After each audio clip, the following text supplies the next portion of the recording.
The final step of solving the Rubik's Cube after you've solved this top face is to solve everything else. And this has 21 algorithms for what can show up, which is a lot. So instead what you can do is learn what's called to-look. And so this step is called permutation of the last layer, or PLL. So to recognize these cases is really straightforward. Just look at pairs of corner stickers on each side. So these two are different. Now look at these two, they're also different. These two, they're also different. These two, they're also different. So if they're all different, then this is going to be called the diagonal corner swap case, because two diagonal corners need to be swapped. So this algorithm is kind of long, but you can kind of see what's going on. So you just turn the front clockwise, and then you put this pair into here, and then do U prime, and take it back out to where it was already. Then F prime. So that actually ends the first part of this algorithm, and I've broken this algorithm into two parts. You'll see why in a second. Then the last part of this algorithm is, again, we're focusing on this front right pair here. We're going to move it over here, and then move it back over here. Now we're going to put it back in a different way, which is like this. Just put it straight down, and then like that. And then after that, now all of the corners are solved. Now the next case you could get is if two stickers here are the same, but the other sides don't have a pair that are the same. So that means these two are solved, and put these two unsolved ones on the right side. So in other words, put these on the left. So this is called adjacent corner swap, because these two corners next to each other need to swap. So this algorithm is almost the same as the other one I taught. You just put it in a different order. So we start off by taking this pair out into here, and then move it back, and now reinsert it the other way. And instead of doing that last F prime, we're going to not do it, because the next algorithm also begins with an F.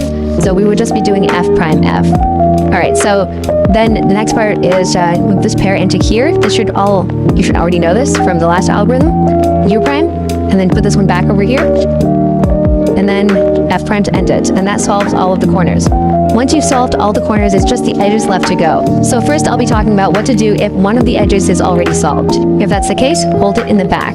Now there are two possible cases for what could happen here. Now how I quickly tell the difference between these is which side of these two sides has the piece that needs to move to the opposite side. So this green one needs to move over to here. So that's how I recognize this case. So this algorithm starts with R U prime, and then the rest of it is a little bit better to memorize visually. So now what you do is these two stickers here that are the same, you're going to move them up and out. So up and out. Then these two again, up and out. And then we're going to go up one more time, and then put them all back in. So put this back in, come back down, put this back in, back down. Now for the other case where there's one edge already solved, again, put that on the back. And this time, this is the other case because we can see that the opposite one is on the left side. So this one needs to go to the opposite side. So I'm going to show the right-handed version, and that goes like this. We're going to start with R2, and then again, we're looking at these pairs here. So we're going to move this pair out, then take this pair out as well. And then now we're going to go R downward, so R prime, before putting them all back in. So R prime, put this back in, R prime, put this back in, and then now at the end you just memorize this, R prime, U, R prime. Now for the cases where no edge is already solved, this one is extremely easy if you see that these two need to swap and these two need to swap. So how you do it is like this. M means middle layer turn, so M2, and then U prime or U. It doesn't matter, you can do them either way for this one, but I'm going to do U prime, and then M2 again, U2, M2, U prime, M2. So that should be extremely straightforward to memorize. And if you're wondering how I'm doing M2, I'm doing thumb and index here, and then my ring finger flicks up from here first, and then my middle finger does the same afterwards. So that's how I do M2. Now for the last case, again, there are no edges already solved, but the ones next to each other need to swap, and these two need to swap.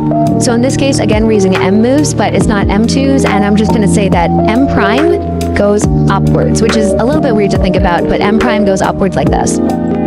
So place the ones you need to swap on the front and right, and then do M prime, U prime, M2, U prime, and then again, M2, U prime, M prime, U2, M2.